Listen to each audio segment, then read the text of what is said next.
Hey, welcome everybody to Control Alt Achieve Live for February 20th, 2023. So happy to have you guys here tonight, whether you're viewing this live or whether you're watching the recording later or listening to the recording later, whichever way. I appreciate you taking time to join me. As always, the resources for tonight can be found at bit.ly/CAA live. That will get you to a Google document. And if you scroll on down to the second page of that document, you will find the resources that we're going to be exploring here tonight. Be getting to those in just a little bit here. While you're taking a little bit of time to get that pulled up, I'll do a quick introduction. So howdy, everybody. My name is Eric Kurtz. I'm an educational technology coach here in Northeast Ohio. That's my day job, working with about 35 school districts up here in the Northeast Ohio area. And then on the side, I run a website called Control Alt Achieve. And that's where I share out all of my EdTech resources and training videos and templates and projects and so forth. And if you want to get to any of those things, if you look at the top of that shared document we have there tonight, you'll find all of my contact info up there, the link out to the blog, as well as email, Twitter, YouTube. You can sign up for my weekly email newsletters. You can join our email discussion group. You can check out the Google Educator Group of Ohio, lots of different ways. So you take a look at what's there and figure out what's the best way for you to connect with me. Whatever works best for you, all of those options are there. Now, what we do here typically on Monday nights is take a look at some cool EdTech links that I've come across over the last week and also share some things that I've put on my blog. We do have quite a few of these scheduled coming up. So if you want to make sure to catch some others, you'll see that we've got the next one is February 27th, March 6th. Do have one bit of a jump from there to March 20th. I'm going to have some travel in there, and then again March 27th. So there's quite a few of these scheduled. You can, of course, add any of those to your calendar. There's even a link here where you can subscribe to the entire Google Calendar for these events. As a bonus, though, this Wednesday is our monthly GEG Ohio meeting. Now, that's different than me just chatting with you guys here like I do on Monday nights. This is where we take a look at everything new in Google from the last month. And we share lots of great resources and take questions and give answers. That is 1 p.m. Eastern. It's typically the last Wednesday of the month. And so you are welcome to join us for that. And again, if you can't be there live, you can always come back and catch the recording of that later as well. Now, in addition to me chatting with you guys tonight, I want to make sure that you can chat back at me. So please do leave feedback all throughout this evening. You can do that a number of ways. If you want to just drop a chat in however you're watching, YouTube or Facebook or LinkedIn, I'm going to do my best to keep an eye on the chat. I've got it open in another window here so I can see as people say hi. And yes, I am seeing some hellos from Ryan and Anna and Peggy. Thank you guys so much for saying hi this evening. Please feel free, folks, to use that chat. If you've got a question, if you've got a comment, if you've used one of these resources and you can think of a neat way to use these things, please drop that in the chat there. You can also just comment directly in this document. And lastly, I do have a Google form. If you prefer to submit a question through the Google form, that is linked in there as well. So that's always an option for you if that ends up being a little bit easier. I'll keep an eye on that one on my other screen here as well. All right. Well, with all of that said, just one more reminder to you. If you have not had a chance yet to pull up the resources, you can do that now or at any time in the future at bit.ly/CAA-live. All right. And Karen just said hi as well. So that is wonderful. Thanks so much, Karen, for joining us here tonight. She had a lot of people popping up in the chat and saying hi. And Peggy says she appreciates having the Google Calendar links for both the Monday and the monthly GEG meetings. Yeah, that makes it so much easier.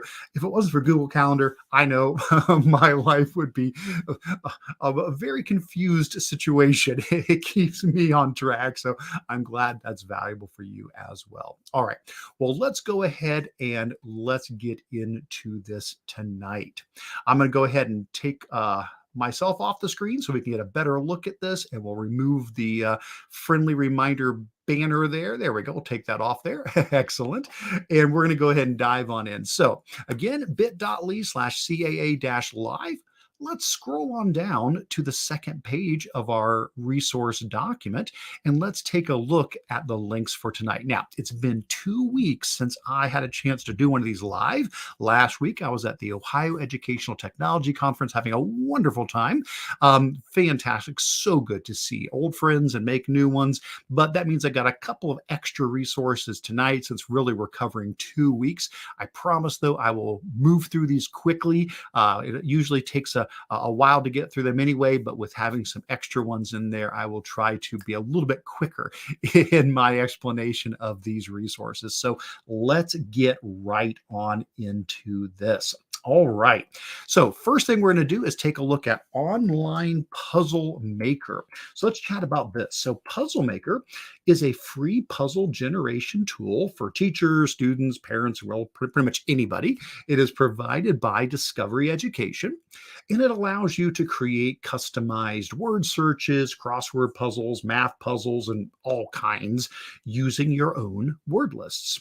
Now, when you're done, you can print the puzzle, you can copy and paste it into other tools. Like I've been able to take these and put them into a Google document, for example, or a Google slideshow. And this one I came across, thanks again to Jen Hall. You probably hear me mention Jen Hall a lot of times. She shares a lot of great resources online, and this was one that she had shared in a recent posting of hers. So let's take a look at the online Puzzlemaker site. We'll pop that open here and take a quick look. All right, so here's the site, and basically you can see here's all the different types of puzzles you can make. Now, I'm going to go ahead and pull up what they call a crisscross puzzle. It's actually a crossword puzzle, but that's the phrase they use for that. And if you don't know, I am a real big fan of crossword puzzles.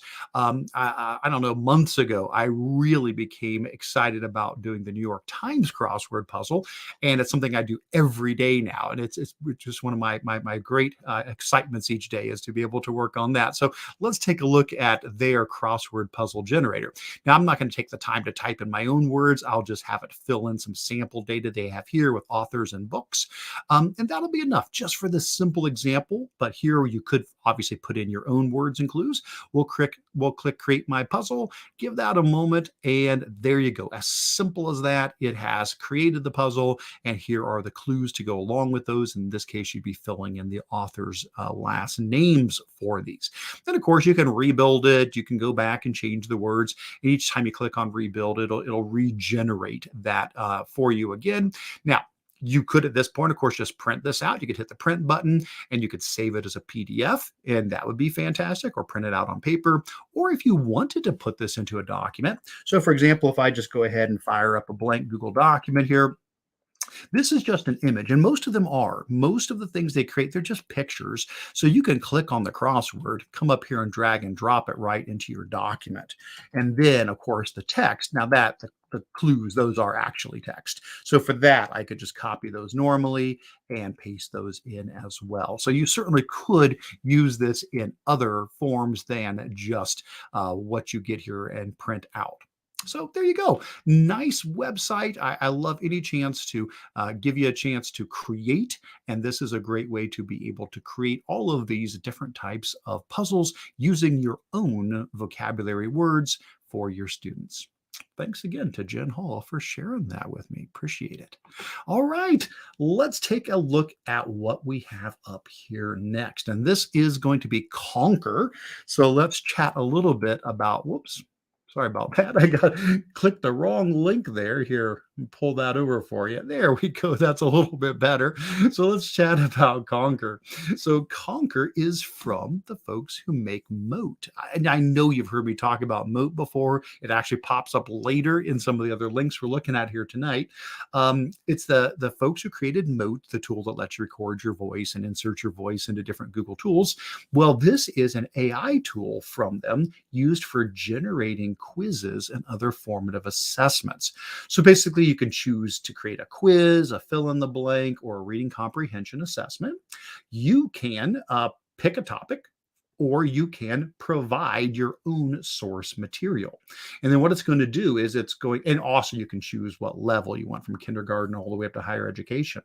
What it's going to do then is the AI is going to either take that topic that you chose, or it's going to take the text that you provided, and it's going to generate questions. Now, if you don't like the questions you get, you can change them. You can go in and edit them or have it create new ones. You can even double check to make sure that the questions are correct. I'll show you how that works. And then when it's all done, when you're happy with it, boom, you can just click a button and it will create a ready to use Google form quiz. Super, super easy to use. So let's take this for a spin and show you how it works. So I'm going to go ahead and click on Conker, bring that up here. And so I am logged in as myself, but you can just log in with your regular Google account. And at this point, you would start by deciding what you want to create. I'm just going to do a simple quiz for this example, but you could choose fill in the blank or reading comprehension. You can also choose, what types of questions and what grade level this is going to be at.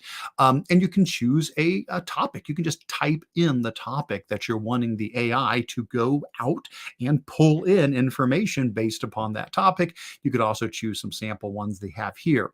But for this example, I'm just going to go ahead and throw in some material I've already got. So this is just an article from Dogo News about a company that's trying to bring back extinct animals. And so I'm just going to go ahead and paste the text in. So this is just a blurb, an article from Dogo News. We're talking about extinct animals and how Colossal Biosciences is trying to bring them back. Sounds like a Jurassic Park just waiting to happen here.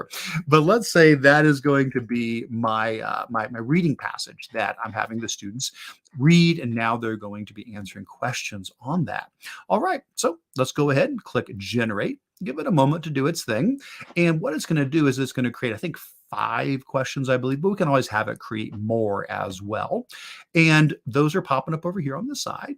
Just about done generating those. And then once those are done, we'll take a look through and see what we got here. So we've got some questions about, what's the closest living relative of the dodo bird? What country is Colossal Biosciences? Now, here's a good example. They said, what country is it located in? Well, okay, so probably I'm going to want to come in here and change that to which state. So you might want to do, of course, totally understandable, a little bit of tweaking as you go through this. Now, at any point, if you're reading through these, you're like, yeah, but am I sure that's the right answer? Well, obviously, you can just check the text over here. But what if it was something where you don't even have the text, if you just gave them the topic? Well, notice it always has a link here that says validate answer with Google search. So even if you don't have the text, if it's just a topic you gave them, you can always click here and it runs a Google search using the question and the answer to see if you can then validate that that really is accurate. And so that's a nice way to be able to do a quick check if you're not sure if the answers are correct. Assuming this is good, and again, I can click here, I can change things, I can adjust it if I need to, I can add more, but as long as I'm happy with this, now I can go ahead and click that I want to assign this. And so we'll click over here. We'll say we want to assign this. How can we do that? Well, I could create a PDF, but I'm going to say, let's export this to Google Forms.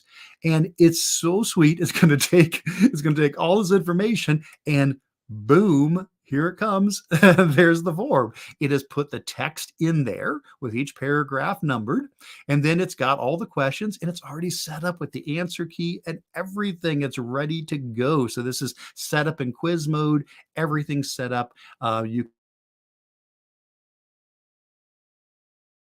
would poke a stick at it and double check the questions because, well, we know that with AI, it's still a work in progress. But what a nice way to be able to give you a jump start here. And sure, we can use things like Chat GPT, and we can do a similar thing where we give it the original text and say, generate 5 multiple choice questions for me. And that's fantastic too. I just love how quickly we can now take what we've created here, though, and turn it into a Google form. I also love the validate option. That's so neat to be able to say, well, I'm not totally sure about that, so I'm going to click here and see if, yep, does look like they are based in Austin, Texas. So it's a great way to be able to get that validation for these questions. Karen did ask a question, I see. She said, can this be done with a YouTube transcript as the source material? I would say absolutely you could do that. So it would just be a matter of grabbing that transcript. Now, there's a couple ways you could go about doing that. let's say we head out to YouTube and we just pull up like Crash Course because they're always good. There's always great stuff at Crash Course Kids. We'll just grab something from that as an example here. So let's say I come Well, hello. and I find a video on gravity. Sure, that's great.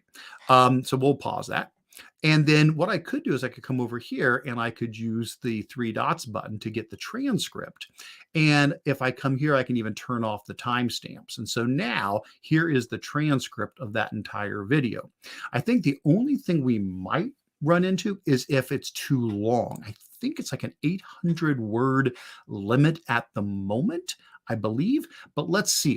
I'm not sure how long this particular transcript is, but we're going to go ahead and copy that. We'll pop back over here and let's go back to the start. We'll say my own source material and we'll paste that in. And oh no, that's way too long. Okay, that one was 2,500 words. So at the moment, we are running into a limit on 800 words for the text that we've provided. Now, I don't know if that's always going to be the case. Do notice there's an option here for a URL coming soon. You can just paste in a URL as well as uploading a file. But yeah, this would be the idea. Is now obviously I'd have to trim this up. Unfortunately, it's a little much, for it to be able to process. But maybe that's temporary too. Perhaps, it's going to be more than 800 words as this continues to develop. But short answer to that would be yes, you absolutely could take the text from a YouTube video. Remember, you typically can just hit the three dots to pull up the transcript. There's other tools too that can there's other tools that will pull the transcript out of a YouTube video, but I'm just saying you can do it right here while you're in YouTube as well. Copy and paste that in and let it generate for you. Now keep in mind, you can also just say, I want this on a topic, so giant sequoia trees or whatever your topic is, and you can have it generate and it's going to go out and it's going to use AI to pull content from the internet about that topic, in this case, giant sequoia trees. Now, we don't have, in this case, the original text to compare it against. So you definitely want to do the validate answer in a case like this, because now we can't very easily check right away. So we might want to come here and say, well, okay, is 275 feet, is that accurate? And now hopefully we're getting some confirmation that that is correct for that. All right. Now, I may have missed a few questions here, so I'm going to pause just a second and take a look back. I saw some chatting going on there, and I'm afraid I may have missed some of it, so I want to make sure that I'm not. Let's see. Peggy had mentioned about using any text. That is correct. Let's see. Yes, and I do love that Peggy says, even if you're not sure about the answer, it's great to have that as a reminder to always even if you, always check AI. That's just a good reminder to be able to do that. Oh, Ryan did have a question. How are you bringing up the question on the screen? Yes, I am using StreamYard. Yes, I am streaming with StreamYard, and it does make it a lot easier for me to be able to pop things up on the screen when you do that. All right. Excellent, excellent, excellent. Very good. All right. Let's go ahead and keep on moving. I promised that I wouldn't take too long tonight since we have so many extra things. And here I am already, already breaking my promise. All right. Yoodli is our next one. Let's take a look at Yoodli here and chat about what this is. So Yoodli is a totally free. There's no gotchas, nothing. It really is. This is totally free. AI-powered speech coach to help you improve your communication skills. You can get private and judgment-free feedback from the AI on your filler words, your pacing, your eye contact, and more. It is used by Toastmasters International, TEDx, and all kinds of different organizations here. So we'll take a quick look at this. I did log in and take it for a spin, and it works really easily. So let me sign on in here. I have one very short little video I recorded just as a test on it here. We won't play my video. We'll just pull it up so you can see. And this was only like 25 seconds. So I didn't give it enough content to do a whole lot more. But you can see when I was speaking, it gave a transcript of what I said and was finding my ums that I need to work on, apparently. And that's good to know, because that's one of the things that I do definitely want to improve is the filler words. And so over here, you can see that it is talking about some filler words, that being an issue that I may want to work on. 3 ums there. Now, I didn't go longer than 30 seconds, so some of these things are not included at the moment, but like weak words, top keywords, non-inclusiveness, and then my delivery, centering, pacing, smiles, eye contact, pausing. Again, I would have needed to record a little bit longer to be able to get that, but how nice to have that information. So this would be fantastic for, I mean, you as a teacher, you as a presenter, but how about students just working on public speaking? And it could be nervous. I totally get that, and what a nice way to say, oh, it's just an AI. It's just an AI, and it is monitoring your speech and your eye contact and your pacing and so forth. There's a lot of tools that are starting to do this. Microsoft is rolling out one. I believe it may have been out in the past, but they've added some new features to it, a reading coach tool. And then Google has their interview warm-up tool that does a similar thing. But I liked this one and thought I would get it on people's radar. So that's Yoodli. Check that out. All right, next up, how about some periodic table of elements resources here? All right, so this one I came across. It is an interactive online periodic table. And they say, Eric, there's a lot of these. And you're right, there absolutely are. There's a bunch of these out there. I really liked this one. I thought this one was really slick. So first of all, it allows you to change the periodic table to show it color-coded by lots of different conditions, whether it's atomic mass or standard state or boiling point or the year it was discovered or various other things. You can also click on any element to get another page that opens up with a very detailed page of information about that element. And there's also a game you can play where you try to identify the elements. You can pick different difficulty levels. So let's take a quick look at the periodic table of elements here. So for example, I mentioned you can change the color coding. Right now, it's just the normal chemical block like the noble gases and so forth. Well, if I come here, I could say, let's look at this by atomic mass, and it color codes it based on that, or by the standard state. Is it, solid, liquid, or gas? It could be things like, what is the melting point, or what is the boiling point, or what was the year in which it was discovered? And so that's neat just to begin with, the visualizations that we get from that right away. So I thought that was pretty neat. Then, like I said, if you click on any one of these, like if I click on hydrogen, yeah, you get this little pop-up here. But if you click on the link to go to the page specifically for it, it's really detailed. As we go down here, we're getting name and symbol, we're getting atomic weight, all these details, but then it goes into a lot of other things here as well. Once we get past all of those, here's the history on it. So that's really useful. And then the uses, how is this used? And then what are the sources? Where does it come from? What compounds is it a part of? Isotopes and on and on. It is a really, really thorough page, and I thought that was fantastic. And then finally, the game. The way the game works is if you click here, you can choose easy, medium, or hard, and also which periods, if you're just doing the first few or, all the periods. And so basically what's going to happen here is if you hit play, it's going to ask you to find those. So it's saying like, find boron. And so I would click on that. And then the next one, find platinum. And now I would find, no, that was probably not platinum. Sorry about that. I'm already in trouble. Yeah, I don't remember. That's okay. And so you can see I definitely need to work on that a little bit more. Now the harder ones start hiding them. So if you like doing on hard level, it doesn't even show you the symbols there. So anyway, again, I'm a big science nerd. I love the periodic table, and so I thought this was a really nice one. All right, good stuff. Let's keep moving. Next up, Google Bard. Excellent. Let's talk a little bit about some Google Bard here.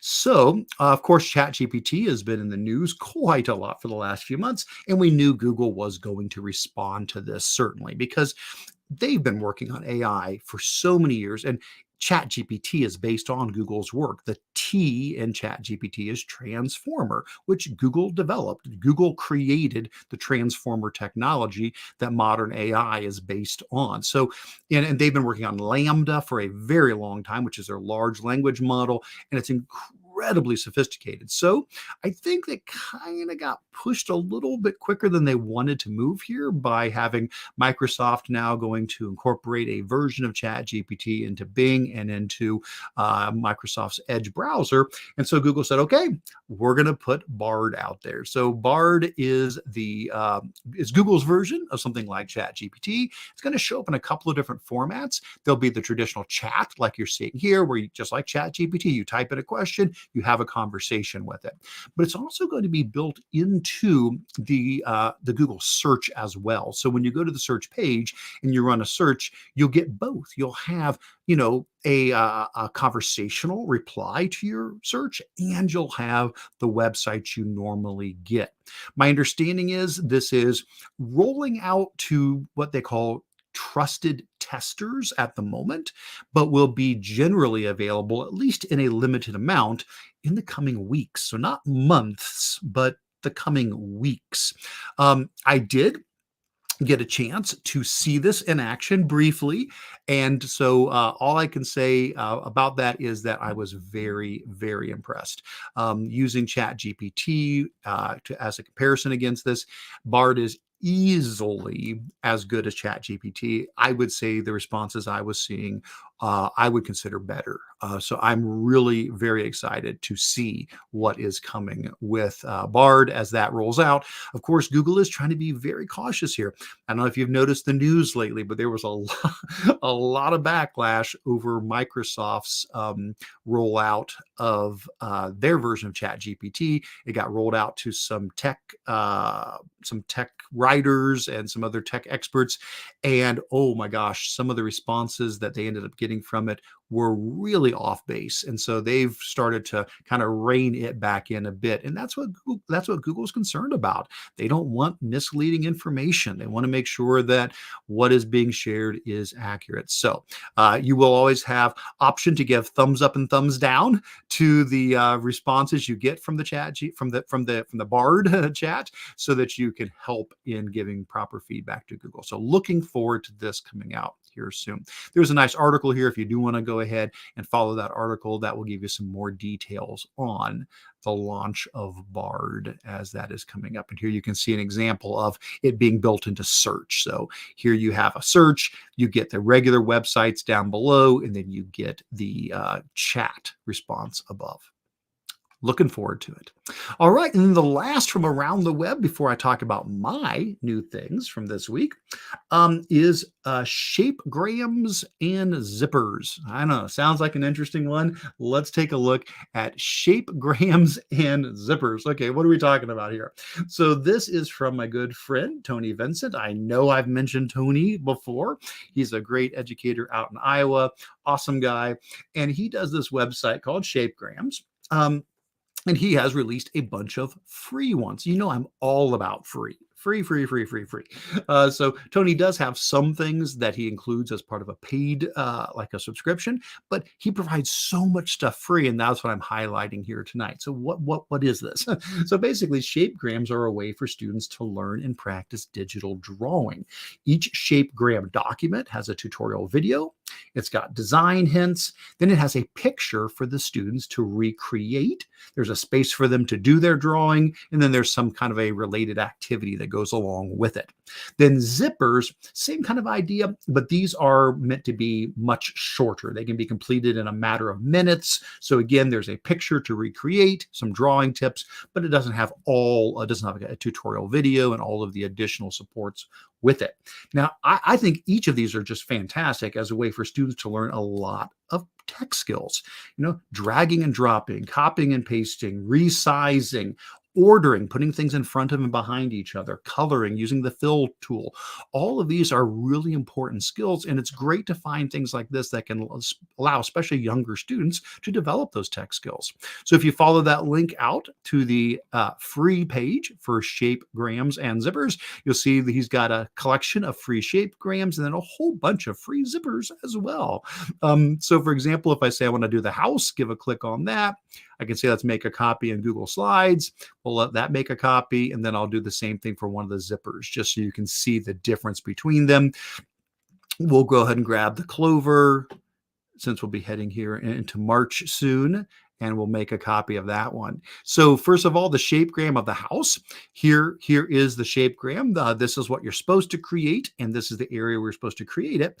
Well, if you scroll over to the side, make sure you scroll both ways. Don't miss out on what he's got here. Scroll to the left, and here's a video that Tony walks you through step by step creating this and gives some tips down here as well. And then on the far side, we've got some additional extensions to go further with this as well.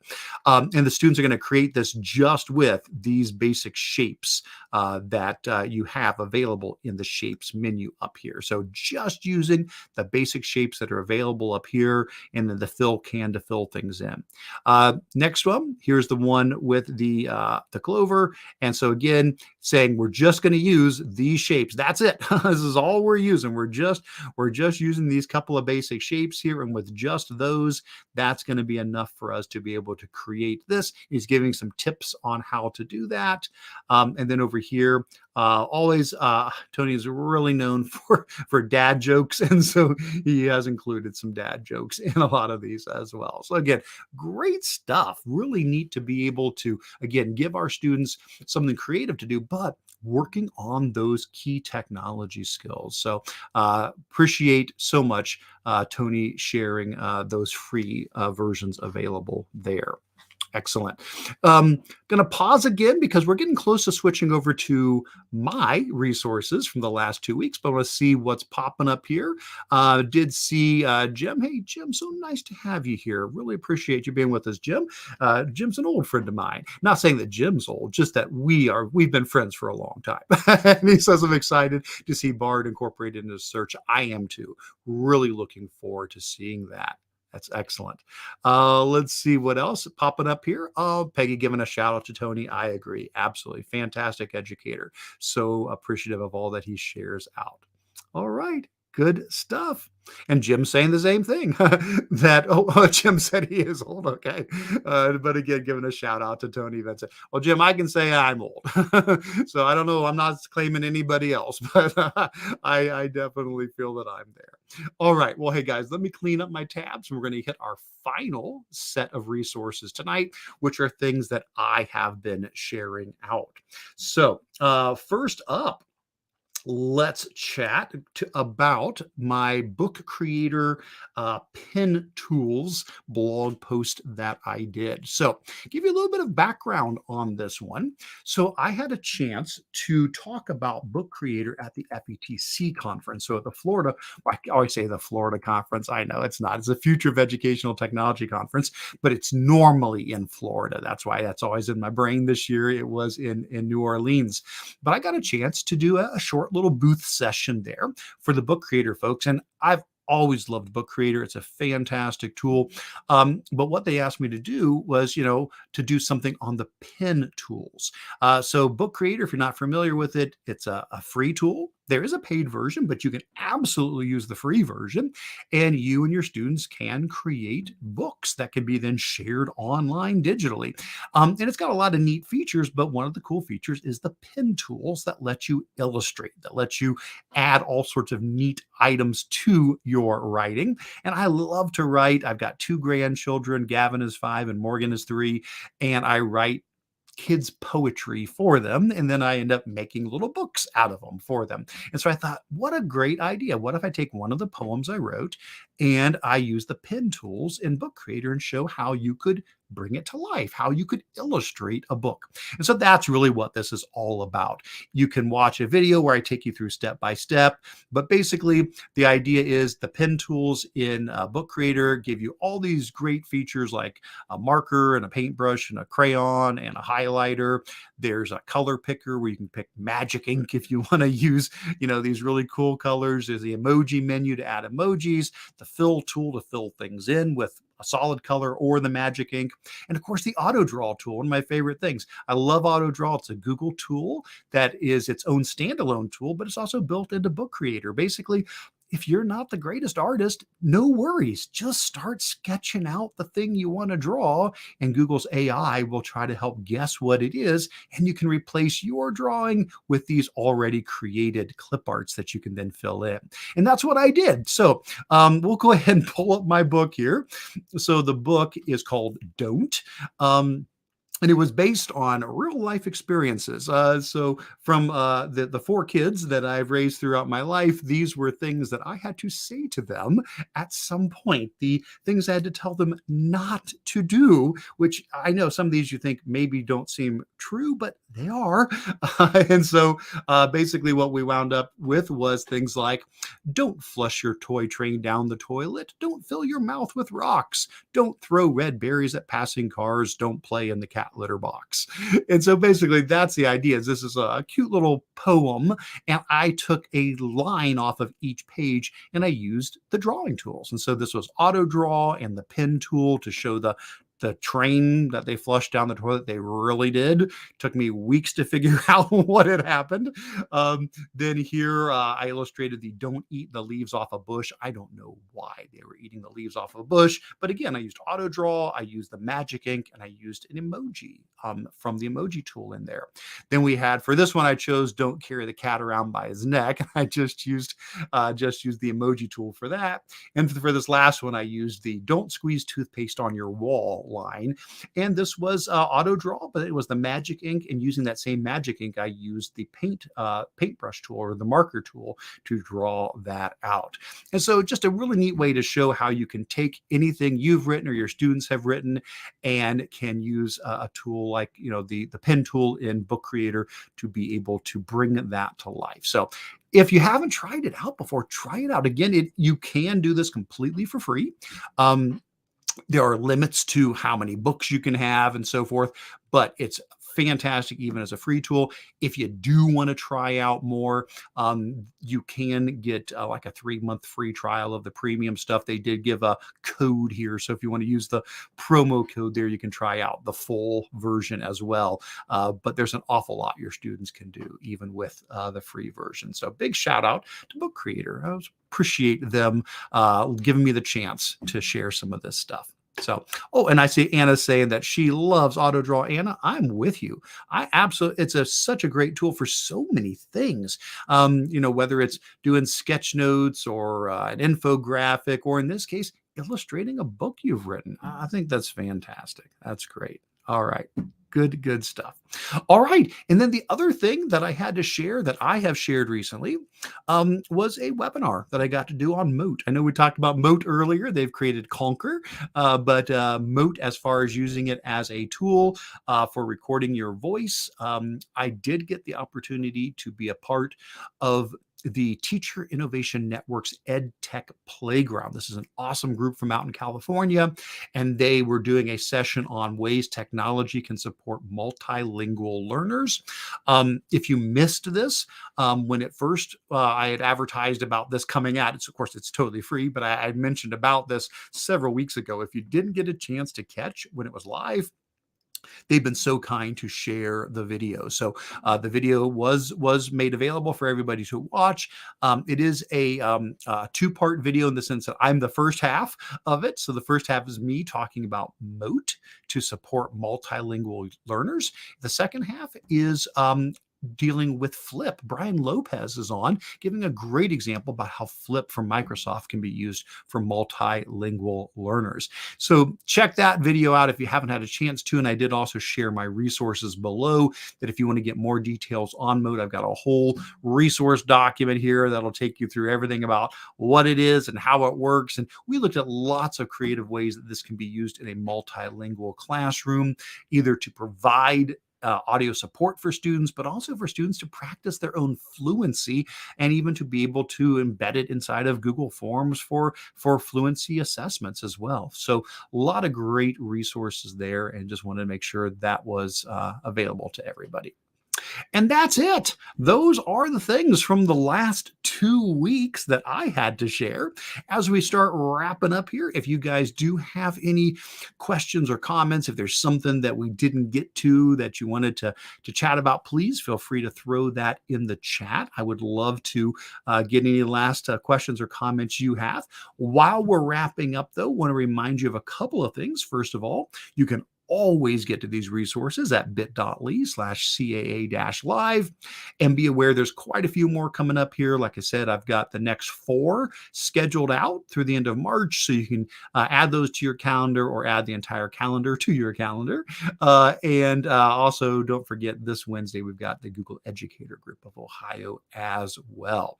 All right. Well, I don't see anything else popping up in the chat right now. So I'm going to assume that we are all good, that everybody's had a chance to ask their questions. So again, I just really appreciate it. Thank you guys so much for joining me here tonight. It's been a pleasure learning with you and learning from you. So until we get a chance to chat next time, have a fantastic week. We'll talk to you guys again soon. Take care, everybody.